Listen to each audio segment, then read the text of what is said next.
मुंबईत भाजपच्या बंडखोरांमुळे शिंदेच्या शिवसेनेच्या 10 जागा पडल्याची तक्रार शिंदे गटातून सुरू झाली। युतीत असूनही काही जागांवर भाजप उमेदवारांनी बंडखोरी केल्यानं नुकसान झालं असा आरोप होऊ लागलाय। पाहूया। माहीम, सायन आणि कोळीवाड्यानंतर आता भाजपच्या बंडखोरांमुळे आमच्या 10 जागा पडल्या अशा तक्रारी शिंदे गटाकडून सुरू झाल्यात। सायनमध्ये भाजपच्या अधिकृत बंडखोरांच्या पाठीशी अनेक भाजपचे समर्थक खुलेआम प्रचार करत होते। युती असताना सुद्धा इथे कमळ विरुद्ध शिंदेच्या शिवसेनेचा धनुष्यबाण यात लढत झाली। अंधेरी पूर्वेत शिंदेच्या शिवसेनेच्या प्रतिमा खोपडे या 14 मतांनी पराभूत झाल्या, तर इथे भाजपच्या बंडखोर जयश्री वळवी यांना 175 मतं गेली।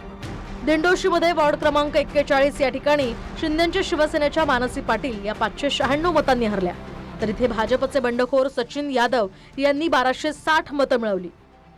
अणुशक्तीनगरच्या प्रभाग क्रमांक 143 मध्ये शिंदेच्या सेनेच्या शोभा जयभाये यांचा 943 मतांनी पराभव झाला, तर इथे सुद्धा भाजपच्या बंडखोरांचा शिंदेंना फटका बसला। कुर्ल्याच्या प्रभाग क्रमांक 169 मध्ये शिंदे गटाचे आमदार मंगेश कुडाळकरांचा मुलगा जय कुडाळकरचा 970 मतांनी पराभव झाला, तर इथेही भाजपचे बंडखोर अमित शेलार यांनी 3225 मतं घेतली। तर वर्सोव्यात प्रभाग क्रमांक 61 मध्ये शिंदे गटाच्या राजुल पटेल या 2005 मतांनी हारल्या, तर इथे भाजपच्या बंडखोर उर्मिला गुप्तांना 2737 मतं मिळाली।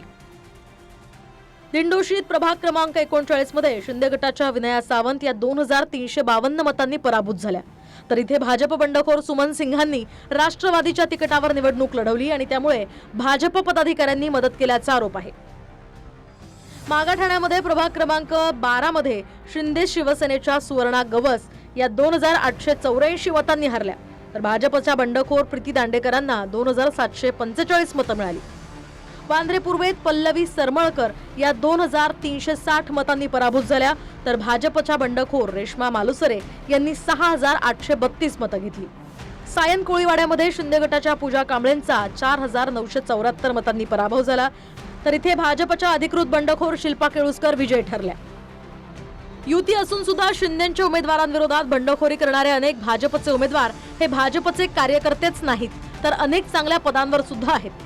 त्यामुळे भाजप बंडखोरांचा आम्हाला 10 जागांवर फटका बसल्याचा आरोप शिंदे गटाकडून केला जातो। तर माहीममध्ये सरवणकरांनंतर आता सायनमधून रामदास कांबळेंनी सुद्धा तोच आरोप केलाय। नाही, मला तरी असे कुठलेही वॉर्ड लक्षात नाहीत आणि नक्कीच आम्ही जे काही वॉर्डांमध्ये आम्ही पराजित झालो आहोत, म्हणजे जे 118 जिंकले आणि जे 109 उर्वरित वॉर्ड आहेत त्या 109 वॉर्डांचं एनालिसिस आमचं सुरू आहे। ते एनालिसिस पूर्ण झाल्यावरती याच्यावरती आम्ही भाष्य करू। Bureau report, TV9 Marathi.